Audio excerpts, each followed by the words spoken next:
Bismillahi rahmaani rahiim alhamdulillahi rabbil aalamiin wassalaatu wassalaamu ala ashrafil mursaliin sayyidil awwaliina wal aaxiriin sayyidinaa wa habiibinaa wa shafii'inaa wa nabiyyinaa wa mawlaanaa muhammadin wa ala aalihi wa sahbihi ajma'iin wa radiyallahu tabaaraka wa ta'aalaa an qutbil aarifiin wa imaamil siddiiqiin mawlaanaa abil abbaas ahmad ibn muhammad at-tijaani wa xulafaa'ihil muhtadiin wa ahli tariiqatihil faa'iziina ar-raabihiin wa jamii'il muslimiin amiin yaa rabbal aalamiin ammaa ba'd. Après avoir formulé les louanges à Allah subhanahu wa ta'ala et adressé les prières et salutations sur le noble prophète Sayyidina Muhammad sallallahu alayhi wa sallam, Inch'Allah ta'ala, donc on va euh, procéder donc à notre 55e séance concernant le fiqh allégé. On était toujours donc sur le chapitre sur le livre plutôt de la purification, Kitab al-Tahara. Et lors de la séance précédente, nous avions fini le chapitre concernant As-Sunan al-Fitra, ou donc la tradition de la primordialité, ou Khisal al-Fitra, les vertus de la primordialité. Aujourd'hui, Inch'Allah Ta'ala, on va donc attaquer un autre chapitre qui s'intitule Babul Ghusl. Babul Ghusl. Donc, le chapitre des ablutions, des grandes ablutions ou le chapitre du lavage rituel. Donc, on va parler de lavage rituel si on donne plus le sens de l'étymologie donc du mot. Et si maintenant on est au regard de son statut juridique et chariatique parlant. Donc, on va plus pencher sur les grandes ablutions. Donc, par rapport à ce que cela a pour conséquence, donc par rapport à nos prières et autres. Cependant, ce chapitre-là donc est inscrit dans le grand livre de la Tahara, de la purification, pour les raisons suivantes. En fait, on le sait, comme on en avait parlé, il y a donc deux types de tahara donc, sur le domaine du fiqh. Ce qu'on appelle taharat al-hadas et taharat al-khabas. Donc, taharat al-hadas, c'est donc la purification immatérielle. Ça, c'est taharat al-hadas. Et taharat al-khabas, c'est la purification matérielle. Et si on voit par rapport donc, à l'agencement de nos chapitres, on avait parlé de l'eau parce que c'est de l'eau qu'on applique, c'est à travers l'eau plutôt qu'on puisse mettre en pratique toutes ces deux formes de purification. Et quand maintenant on va parler on a parlé maintenant aussi des souillures après, parce que c'est important, il faudrait d'abord les enlever avant de faire les ablutions. Et puis on a parlé des ablutions de manière, on a parlé des récipients plutôt en arrière, on a parlé donc des souillures, et puis on a parlé donc Babul Najasa, donc Babul Aniya, Babul Najasa, et on a également parlé donc de Al-Wudu, donc Babul Wudu, qui est jusqu'ici le plus grand chapitre qu'on a traité, donc qui englobe les ablutions, al-wudu. Donc, mais ça, ce sont les petites ablutions. Et on va y revenir tout de suite, Inch'Allah Ta'ala. Et après, on a parlé donc de Bab Qada al-Haja, donc le chapitre qui concernait euh, les toilettes intimes. Et on a parlé maintenant aussitôt après, donc, de Khissa al-Fitra, donc les vertus de la primordialité. Donc, tout cela, si on regarde le processus, comme on l'avait vu lors des séances précédentes, on voit qu'il y a un certain ordonnancement, une certaine logique dans l'agencement. Cependant, il faudrait comprendre, ou en tout cas, on va rappeler, que la purification est donc euh, immatérielle est composé de deux parties. Ce qu'on appelle tahara al-hadas, donc, est composé de deux parties.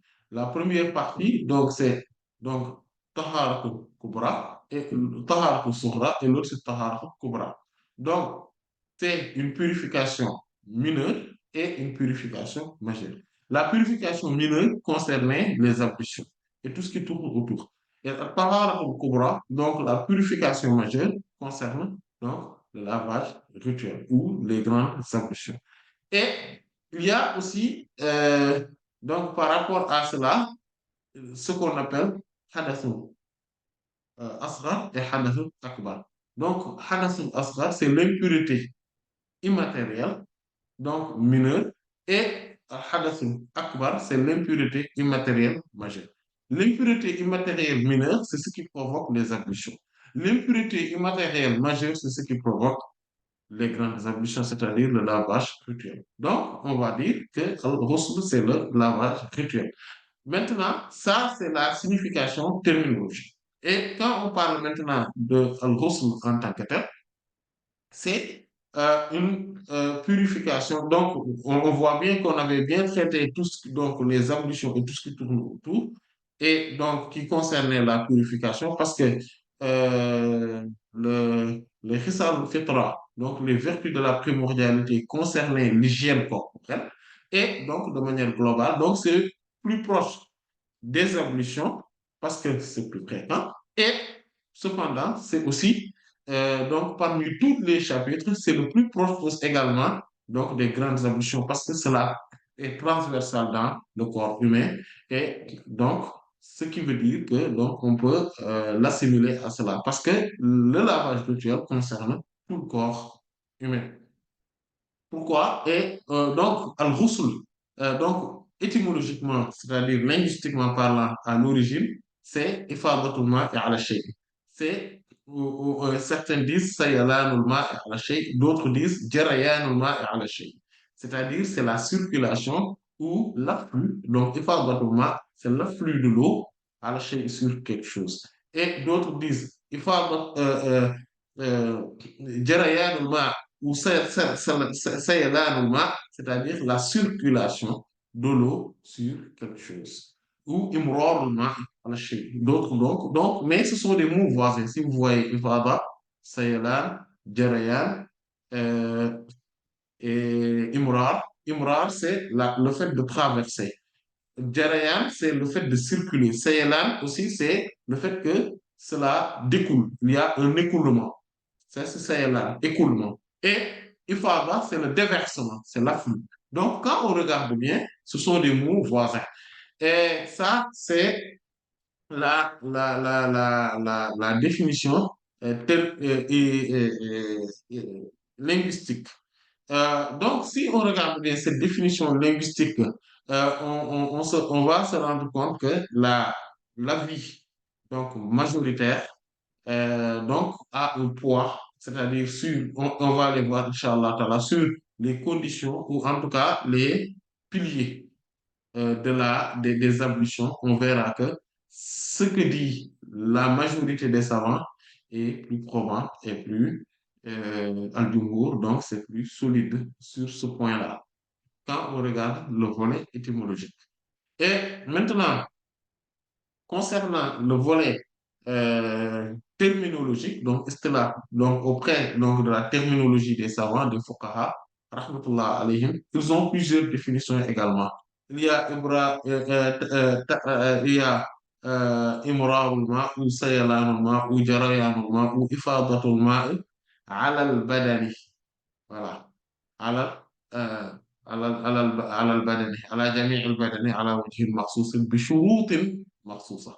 Donc c'est cela. Donc si on regarde cela, donc on peut dire ifadatul ma tahur. Donc c'est le ma tahur qu'ils disent. ifadatul ma tahur على جميع البدن على وجه مخصوص بشروط مخصوصة.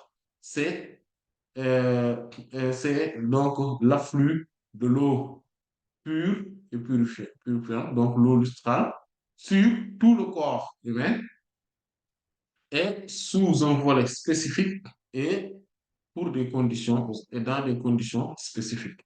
Et il y a aussi, par exemple, chez les Malikites, rahmatullah alayhim, eux, ils utilisent souvent le terme isabul ma'i لجميع الجسد بنية الصلاة بنية استباحة الصلاة مع الدلك. Donc, c'est le fait de joindre l'eau. Donc, إيصال الماء, le fait de joindre l'eau. لجميع الجسد à tout le corps humain. Donc, l'extérieur du corps humain بنية استباحة الصلاة par l'intention avec l'intention plutôt, donc de la possibilité ou de la lucidité de l'office de la prière, donc de l'accomplissement de la prière. Ma'adal avec le frottement. Et il rajoute le terme frottement. C'est pour cela que parmi les piliers ou plutôt les actes obligatoires, les actes obligatoires ou des devoirs des ablutions, ils y mettent donc le frottement. Mais si on regarde le volet linguistique comme on avait vu tout à l'heure, on se rend compte que le plus important, c'était, c'est juste le fait que l'eau puisse traverser le corps. Voilà. Mais eux, ils y mettent le frottement. Donc, on voit nettement quoi les Malikites donc divergent sur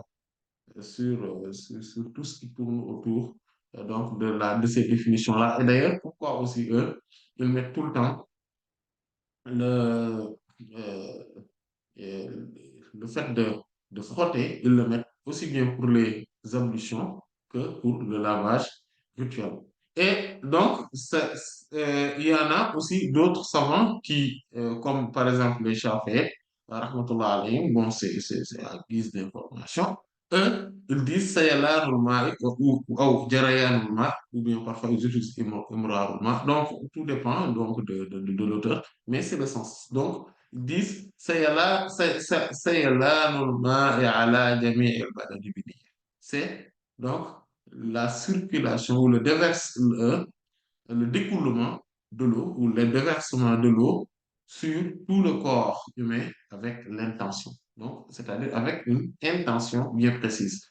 Et c'est ce qu'ils appellent, eux, les, c'est ce qu'ils appellent les, les ablutions, les ablutions sèches, les grandes ablutions plutôt. Voilà. Et il y en a d'autres donc, qui utilisent un autre terme qu'ils disent ta'mimul badani ou ta'mimul badani bil ma'i bi niyyatin mu'tabara. Donc, c'est le fait d'englober le corps humain par l'eau, c'est-à-dire le fait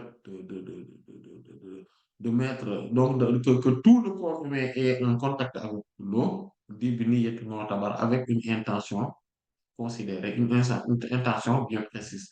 Donc, à partir de ce moment-là, on se rend compte assez rapidement que les définitions sont proches, quelle que soit l'école juridique, à part chez les Malikites rahmatullah alayhim, qui insistent sur le frottement. Donc c'est cela qui est la définition terminologique de ce qu'on appelle le lavage rituel. Maintenant, le statut, voilà, le statut donc du lavage rituel, ou en tout cas sa légifération. La légifération du lavage rituel procède par le fait qu'Allah subhanahu wa ta'ala dit أعوذ بالله من الشيطان الرجيم يا أيها الذين آمنوا إذا قمتم إلى الصلاة فاغسلوا وجوهكم وأيديكم إلى المرافق وامسحوا برؤوسكم وأرجلكم إلى الكعبين وإن كنتم جنبا فطهروا. Donc, euh, quand Allah subhanahu wa ta'ala dit, ô vous qui avez véritablement cru, si vous vous levez vers l'accomplissement de l'office de la prière, lavez-vous le visage, les mains jusqu'au coude, et donc, euh, passez donc les mains mouillées sur vos têtes, donc frottez vos têtes donc, passez les mains sur vos têtes, donc les mains mouillées, et lavez-vous les pieds jusqu'aux chevilles. Et maintenant, si vous êtes en état de janaba, donc c'est d'éloignement de la prière. Donc, tout c'est le janaba, c'est ce que ça signifie. Inch'Allah, ta'ala, on va en parler et on va parler de tout ce qui tourne autour de ce terme-là. Donc, si vous êtes en état de janaba, c'est-à-dire en état d'éloignement de la possibilité de la prière, c'est ce que ça signifie, janaba. Il dit, fattaharu, purifiez-vous totalement et parfaitement.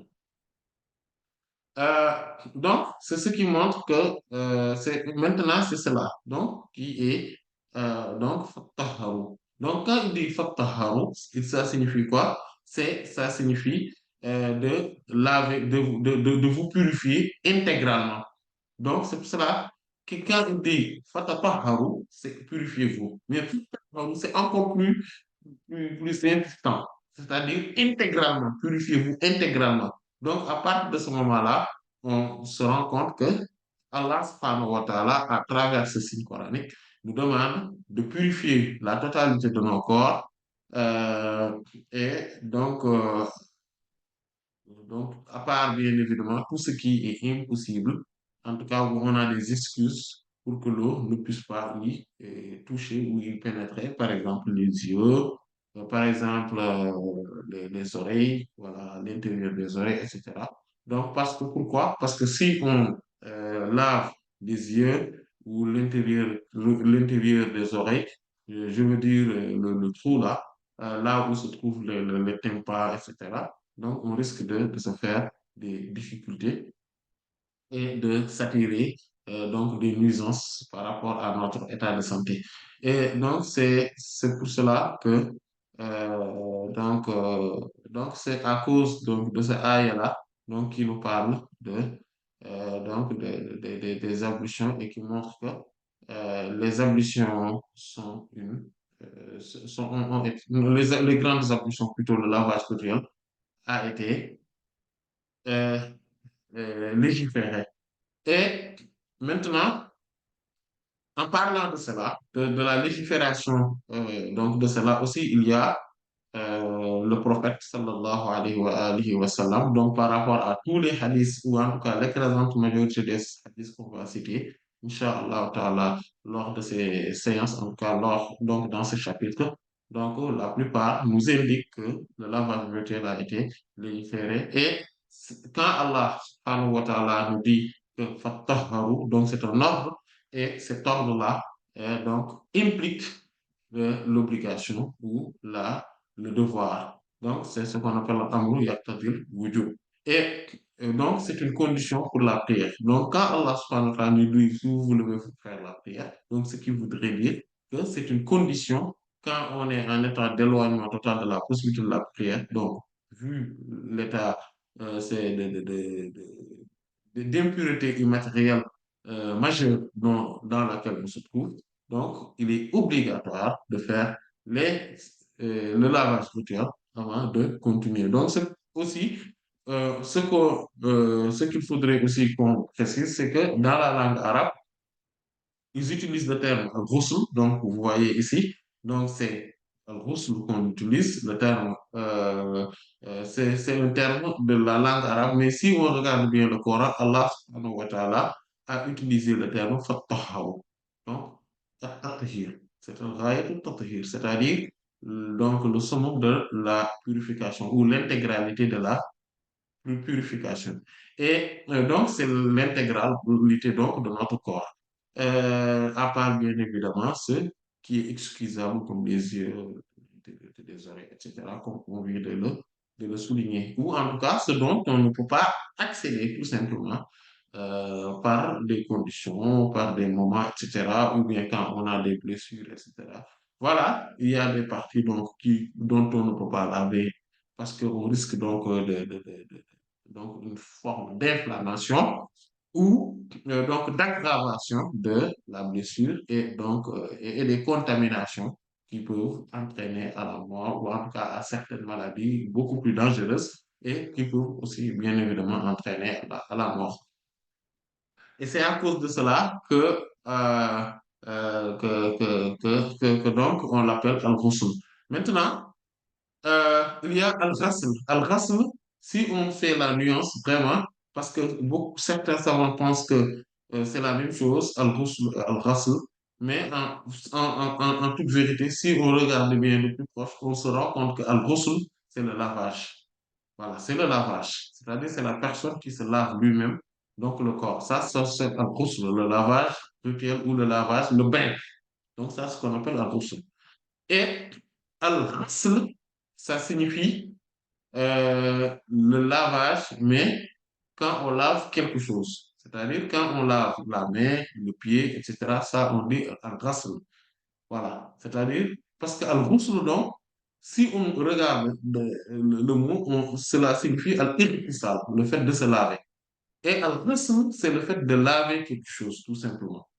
Et al-ghusl, c'est le produit qu'on utilise pour laver, comme par exemple du savon, des détergents, etc. Donc, le produit, donc du shampoing, etc.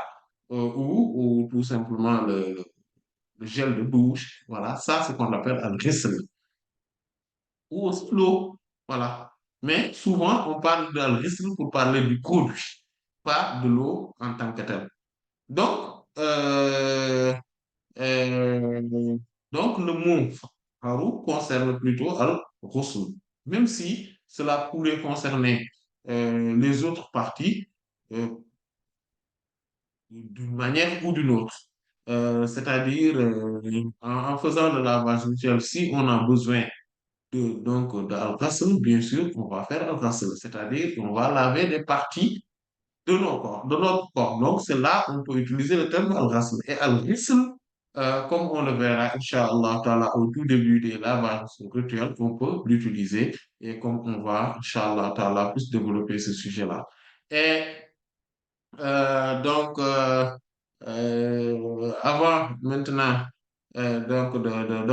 si on regarde maintenant donc, ce qu'on appelle donc le pilier, et on verra qu'il y a un seul pilier véritablement, il y a des obligations, vous voyez? Donc, il faudrait différencier entre les obligations ou plutôt les devoirs, al-fara'id, donc fara'idul usul, donc les obligations, les devoirs donc, du lavage rituel qu'on verra, Inch'Allah, ta'ala, lors des séances à venir, Inch'Allah. Il faudrait les différencier de ce qu'on appelle al, euh, de ce qu'on appelle ar-rukn. Ar-rukn, c'est un pilier. Et donc, le pilier, c'est quoi? C'est tout le corps. Si le pilier des ablutions était donc le lavage du visage, des mains jusqu'au coude, le fait de passer les mains mouillées sur, donc, donc frotter la tête et laver les pieds jusqu'aux chevilles. Donc ça, c'était des piliers et c'était des obligations en même temps. D'accord? Des devoirs en même temps. Mais ici, l'obligation, le pilier, c'est un seul pilier. C'est quoi? C'est tout ce qui concerne, c'est le lavage de tout le corps. De tout le corps. Voilà. Et avec de l'eau, bien évidemment, avec de l'eau lustrale, donc le ma'u tahour, comme on avait vu. Voilà, on ne peut pas utiliser de l'eau pure, c'est-à-dire le ma'u tahir, a fortiori de l'eau impure, c'est al-ma'u najis, comme on l'avait vu, si vous vous rappelez bien, quand on était dans le chapitre de l'eau, on avait fait la classification, mais aussi la catégorisation et la typification donc des eaux. Et donc, on n'a pas besoin donc d'y revenir. Et donc, la cause maintenant, sabab, donc la cause du lavage rituel, c'est tout simplement la volonté de pouvoir accomplir ce dont cet état d'éloignement et d'impureté majeure puisse nous empêcher donc de pouvoir le faire, alors que cette chose est obligatoire. Et c'est quoi? C'est la prière. Et vu que donc il est un pilier de la prière, comme le prophète sallallahu alayhi wa sallam a dit dans le hadith de Sayyidina Abu Malik al-Ash'ari, radiallahu ta'ala, anhu, qui est dans le Sahih de l'imam Muslim, rahimahullah, quand il dit at-tuhur shatrul iman. C'est-à-dire, il dit que la purification donc, est la moitié de la foi. Et quand il parle ici de at-tuhur, shatrul iman, donc, l'iman ici, donc, signifie, selon donc, une bonne partie des savants, euh, signifie donc, l'accomplissement de l'office de la prière. Voilà, c'est l'office de la prière, as-salat. Voilà, parce que Allah subhanahu wa ta'ala a utilisé ce terme-là, le mot al-iman, la foi, pour parler de quelque chose dont on ne peut avoir la foi sans elle, c'est-à-dire la prière, l'office de la prière. comme quand Allah subhanahu wa ta'ala dit dans la sourate Al-Baqarah, donc dans le signe coranique numéro 142, il dit, ou 143 si je ne m'abuse, il dit, وَمَا كَانَ اللَّهُ لِيُضِيعَ إِيمَانَكُمْ. Allah subhanahu wa ta'ala ne, ne rendra jamais vain votre foi. Et là, il parlait de la prière. Parler de l'office de la prière. Donc, et là, il l'a intitulé Al-Iman. Et quand donc le prophète sallallahu alayhi wa sallam dit que la purification est la moitié de la prière, c'est-à-dire que c'est le pilier, la condition la plus importante. La condition la plus importante, c'est la purification, mineure ou majeure. Et à partir de ce moment-là, c'est pour cela que, comme on le verra, Inch'Allah Ta'ala, par rapport à la priorisation de l'heure et des ablutions ou des grandes ablutions, euh, l'avis le plus recevable, comme on le verra, Inch'Allah, contrairement à ce que soutiennent les Malikites, c'est le fait de la priorisation des, euh, des grandes ablutions, c'est-à-dire du lavage routinier ou des ablutions, donc des ablutions mineures. C'est important de le comprendre ainsi. Pourquoi? Parce que les ablutions, donc la purification est la plus grande condition, et la condition majeure donc, donc de la prière, de l'office de la prière. Donc, si on le comprend ainsi, on voit que donc, la purification majeure est importante. Parce que on avait vu que la purification mineure est une condition pour la prière, qu'Allah subhanahu wa ta'ala n'accepte aucune prière sans cette purification mineure, comme le prophète sallallahu alayhi wa sallam l'a dit dans le hadith rapporté par Sayyidina Abu Hurairah radiyallahu ta'ala anhu, qui est dans les deux sahih et dans le Muwatta de Imam Malik rahmatullahi ala jami', où le prophète sallallahu alayhi wa sallam dit La yaqbalu Allahu salata ahadikum idha ahdatha hatta yatawadda. Allah subhanahu wa ta'ala n'acceptera la prière ou l'office de la prière de qui que ce soit parmi vous s'il perd ses ablutions, à part qu'il les refasse. Donc, si maintenant ce sont les ablutions mineures qui exigent la validation de la prière et l'acceptation de la prière par Allah subhanahu wa ta'ala, a fortiori, maintenant, les grandes ablutions qui est le lavage rituel. Et donc, c'est une condition. Et d'ailleurs, le lavage rituel est plus complet, plus accompli que les ablutions mineures. À partir de ce moment, c'est pour cela qu'on les appelle les ablutions majeures ou les grandes ablutions. Et donc, donc, ce que peut le moins, peut donc le plus en est plus capable. Comme voilà, on le sait donc, de manière tout à fait logique. Et donc, c'est ça son statut, c'est-à-dire que c'est un devoir, c'est une obligation, c'est une condition de, de la prière. Maintenant, c'est là où on va saisir l'occasion pour parler maintenant donc des types, ou en tout cas, comme on l'avait fait avec les ablutions mineures, lorsqu'on débutait, on faisait l'introduction de ce chapitre, on a parlé de des ablutions, en fait, du minimum de ce qu'on attend pour faire donc des ablutions et des ablutions les plus complètes. On a parlé donc des ablutions complètes et on a parlé de ce qui est minimal par rapport à la pratique des ablutions. Là aussi, on va parler de cela.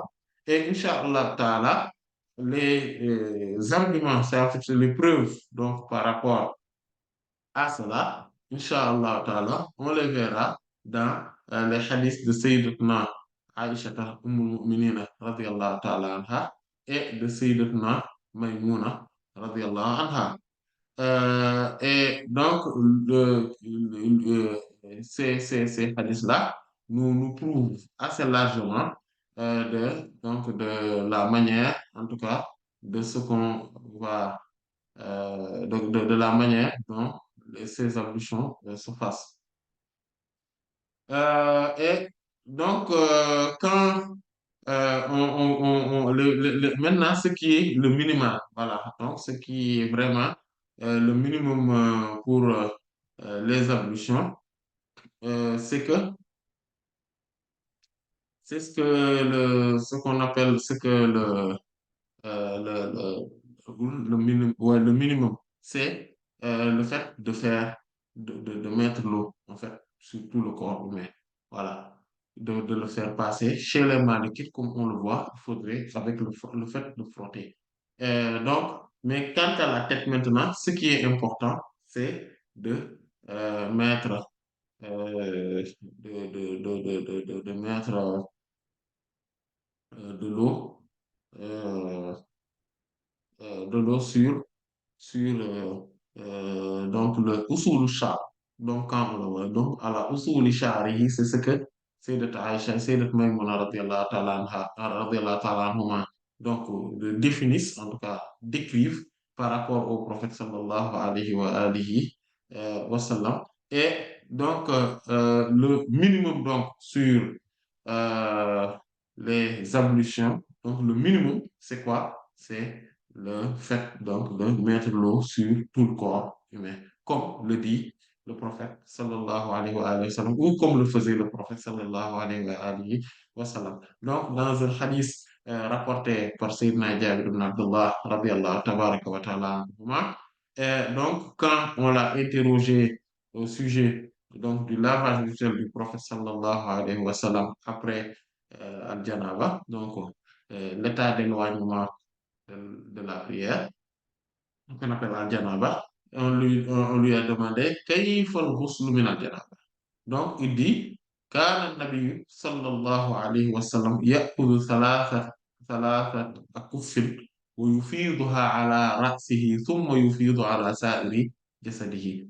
Et donc le prophète sallallahu alayhi wa sallam euh, et, il dit, le prophète sallallahu alayhi wa sallam prenait trois euh, de ses paumes de main donc remplies d'eau, donc trois fois, et donc il le mettait sur sa tête. Donc il le déversait sur sa tête, puis il déversait l'eau sur la totalité de son corps. En fait, c'est ce qu'il faisait. Et ce qui consolide cela, c'est aussi le hadith qui est dans les Sahih de Sayyidat Salama, radiallahu anha, donc la mère des croyantes, une des épouses du prophète sallallahu alayhi wa sallam. Donc Sayyidat Salama, radiallahu anha, il dit, Ya Rasul, elle dit plutôt, Ya Rasulallah, sallallahu alayhi wa sallam,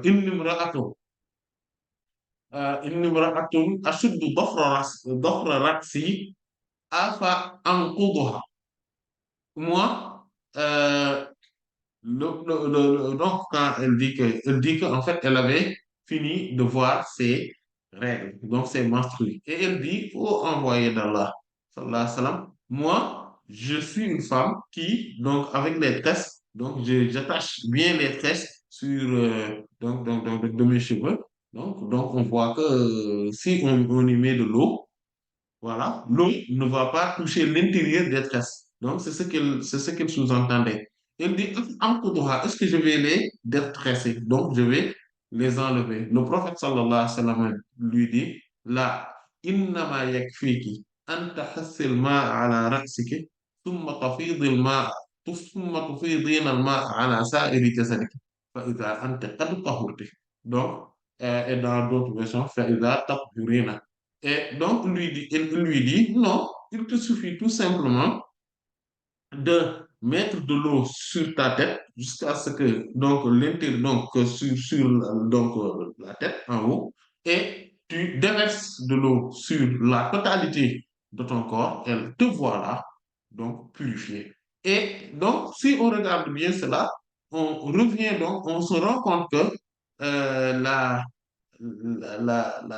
le fait de faire le frottement donc, du corps, etc., donc, n'en est pas une obligation. Mais les Malikites rahmatullah alayhim disent que pour que l'eau touche totalement le corps humain et que l'eau soit vraiment jointe donc, au corps humain, Donc, il faudrait quand même le frotter parce que sinon, on n'est jamais à l'abri. Et donc, le frottement est une obligation. Donc, voilà pourquoi les Maliks rahmatullah, ont divergé avec la majorité des savants al jumhur, en l'occurrence, les Hanafites, les Shafi'ites et les Hanbalites, rahmatullahi ala al-jami'. Maintenant, comment le prophète sallallahu alayhi wa sallam faisait ses ablutions, ses grandes ablutions. Donc là, on voit que le prophète Sayyidat Aïcha, donc dans un hadith qui est dans les Sahih et qui est très répandu, et il dit que le prophète sallallahu alayhi wa sallam, qu'est-ce qu'il faisait? Elle dit, كان رسول الله صلى الله عليه وسلم إذا اغتسل من الجنابة غسل يديه. Donc, il dit que le prophète sallallahu alayhi wa sallam, lorsqu'il faisait ses ablutions, donc, qu'est-ce qu'elle faisait? Il lavait d'abord ses mains. Et dans une autre version, il dit, غسل كفيه ثلاثة. Elle lavait ses mains trois fois. D'ailleurs, c'est ce que Sayyidat Maïmouna radiallahu anha dit. Elle dit, وضع رسول الله صلى الله عليه وسلم وضوءا لجنابة. Il dit que l'envoyé d'Allah sallallahu alayhi wa sallam a posé donc de l'eau, donc wudu'an, c'est-à-dire de l'eau pour les ablutions. Il dit, mais cette fois-ci, c'est l'janaba. Donc, pour une janaba.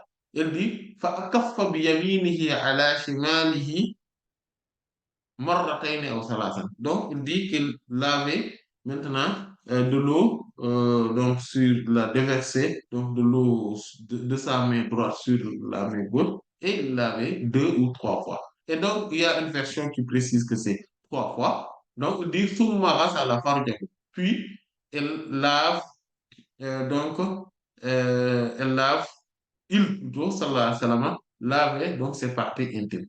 Donc, c'est pour cela que là, quand on fait, donc, on dit Bismillah, on a l'intention, on dit Bismillah, on lave les mains, donc trois fois. Maintenant, qu'est-ce qu'on fait après? On lave entre le nombril et les genoux. Donc, c'est ce qu'on se dit, le laver entre le nombril et ses genoux, mais il n'y a pas d'argument, de dalil sur ça. Mais parce que tout simplement, dit que laver cela et laver également donc tout ce qui est en fait ce qui pourrait être assimilé à de la souillure. Donc quand quelqu'un est en état de janaba, c'est parce qu'il y a de manière générale donc du sperme qui est bon, qui est une forme de saleté et une impureté selon les Malikites, rahmatullah alayhim, comme on l'avait vu.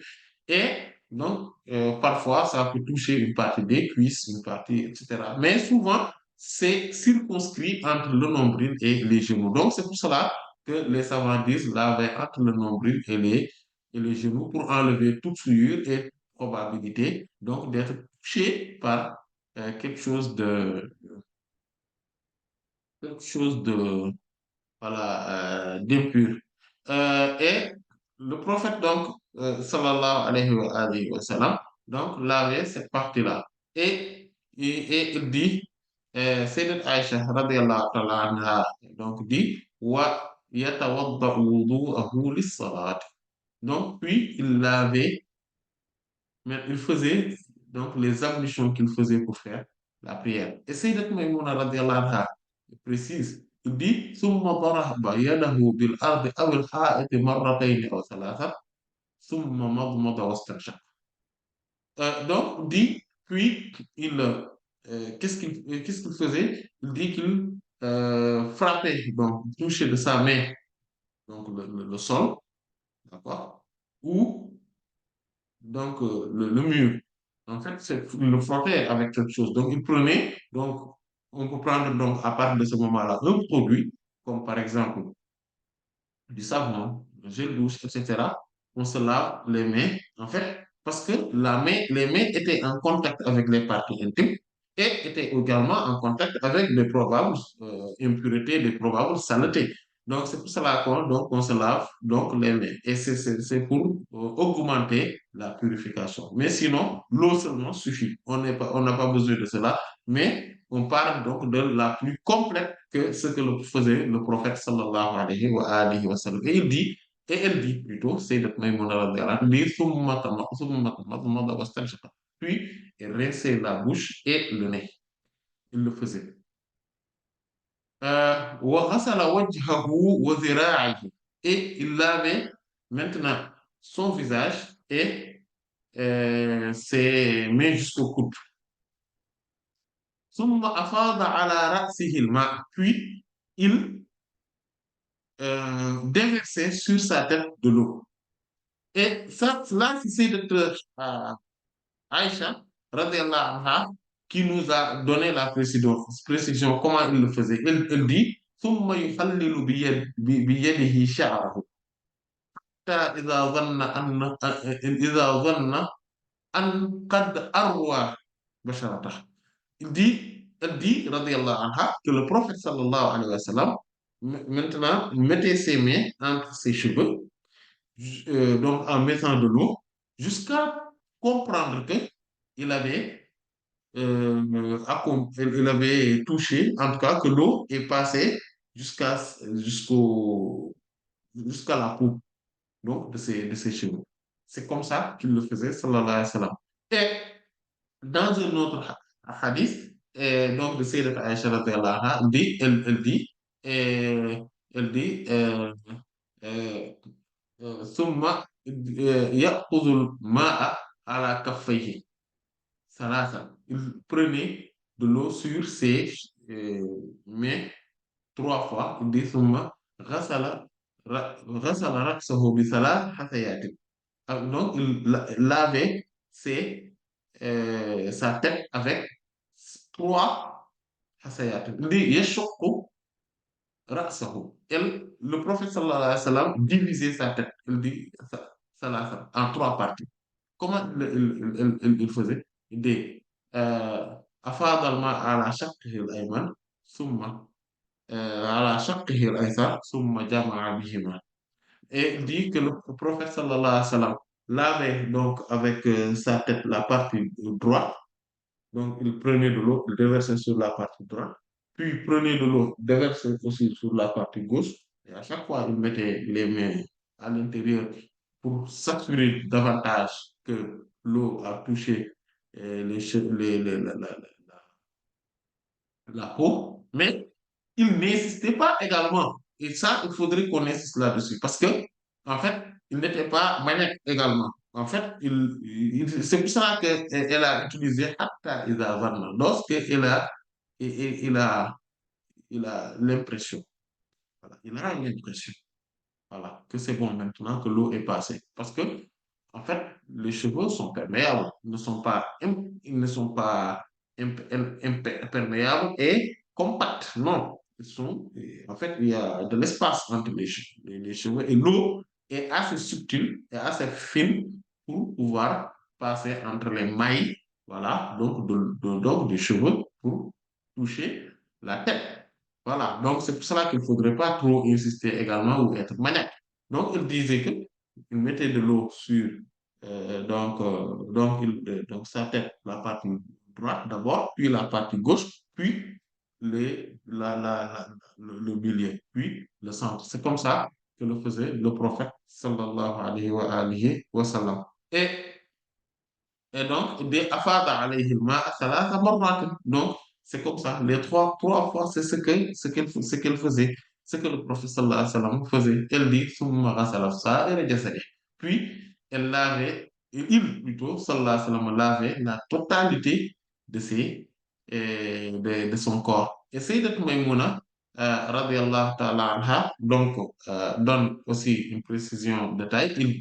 Quand elle dit, summa ghasala jasadahu, il dit ثم تنحى فغسل رجليه. Puis, il poussait, c'est-à-dire qu'en quittant la salle de bain, il lavait donc ses pieds. En sortant, donc du lieu de là où il se lavait, il lavait donc les pieds.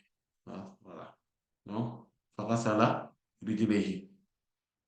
donc il lavait donc, les pieds. Et donc, quand on regarde le hadith de Sayyidat Maïmouna, radiallahu anha, le prophète sallallahu alayhi wa sallam, donc, lavait les pieds à la fin, c'est-à-dire il faisait les ablutions, mais avant de finir, donc il lavait tout le reste du corps, puis il lavait les pieds. Sallallahu alayhi wa sallam. Donc à la fin. Et selon le hadith de Sayyidat Aïcha, radiallahu anha, donc certains pensent que le hadith de Sayyidat Aïcha, radiallahu anha, et le hadith de Sayyidat Maïmouna, radiallahu anha, il y a ce qu'on appelle al-mujmal al-mubayyan, c'est-à-dire une parole qui est concise, donc qui n'a pas été détaillée, donc qui n'a pas été assez précisé. Et le hadith de Sayyidat Maïmouna, radiallahu anha, a donné plus de précision par rapport à cela. Donc, et d'autres disent que non, non, non. En fait, ce qui s'est réellement passé, c'est que il y a une forme de généralité et de particularité. C'est-à-dire, le hadith de Sayyidat Aïcha radiallahu anha, si vous voyez que le prophète sallallahu alayhi wa sallam avait fait donc ses ablutions, parce qu'elle a dit, وَتَوَضَّأَ وُضُوءَهُ لِلصَّلَاةِ. Il a fait ses ablutions qu'il faisait pour la prière. Mais en fait, il ne faisait qu'une seule fois. Il ne faisait pas les ablutions plusieurs fois. Il ne faisait pas, c'est-à-dire qu'il n'y a aucune précision dans tous les hadiths qui parlent des ablutions, des grandes ablutions, c'est-à-dire le lavage rituel du prophète sallallahu alayhi wa sallam, qui donne une précision par rapport au nombre de lavage, donc des parties, quand il faisait les petites, donc les ablutions qu'il faisait, c'est-à-dire que qu'on pourrait faire, donc des ablutions similaires à ce qu'on pourrait faire pour faire la prière. Il n'y a qu'un seul lavage, qu'un seul lavage. C'est pour cela qu'on dit qu'il faut se faire une ablution, mais une à une. C'est-à-dire chaque membre donc, du corps concernant les ablutions, on les lave une seule fois. Il n'y a qu'une précision par rapport à la tête, qu'il y avait trois donc, paumes, ou en tout cas d'eau, voilà, qu'on prend trois fois. On prend donc, c'est-à-dire que les deux paumes donc liées et on y met de l'eau et on le fait trois fois. C'est ce que ça signifie. Il n'y a que la tête qu'on a cette fois-ci dans ces ablutions-là, on ne va plus les frotter seulement, ou en tout cas passer les mains mouillées seulement, mais il faudrait les laver. Et on insiste plus sur la tête. Pourquoi? Parce que tout simplement, il y a donc les cheveux assez souvent. Donc, il n'y a pas, donc ce n'est pas un corps, c'est-à-dire euh, une partie du corps qui est totalement découverte et donc, voilà, à chaque fois qu'on s'est rendu, donc qu'on y met de l'eau, l'eau est en contact directement avec donc, le corps humain. Là, il y a des cheveux. Donc, comme il y a des cheveux, donc ils insistent là-dessus. Bien évidemment, ils insistaient aussi par rapport au lavage de sa barbe. Donc, ils mettaient aussi la main à l'intérieur pour pouvoir laver l'intérieur de sa barbe. Mais il n'était pas maniaque, comme on disait tantôt, voilà, tout à l'heure. Alhamdulillah. Et euh, et concernant maintenant donc certains savants disent que la différence entre la hadith de Sayyidat Aïcha radiallahu anha et le hadith de Sayyidat Maïmouna radiallahu anha réside sur le fait que le hadith de Sayyidat Aïcha, Mu'minina radiallahu anha, donc concernait sa toilette, c'est-à-dire sa salle de bain à elle. Et la salle de bain de Sayyidat Maïmouna radiallahu anha, donc était différente. La salle de bain de Sayyidat Aïcha radiallahu anha n'avait pas la problématique qu'avait la salle de bain de Sayyidat Maïmouna radiallahu anha. Celle de Sayyidat Aïcha radiallahu anha, donc l'eau était plutôt sablonneuse et que quand l'eau, non, plutôt la terre plutôt, était plutôt sablonneuse et que l'eau, dès que l'eau se déverse, donc elle pénètre la terre, donc on n'a pas besoin d'attendre à la fin pour pouvoir laver les pieds. Or, s'agissant de euh, la salle de bain de Sayyidat Maïmouna, radiyallahu ta'ala anha, donc il y avait plus de risques donc, que l'eau qui se déverse puisse provoquer donc, des rejets donc, directs de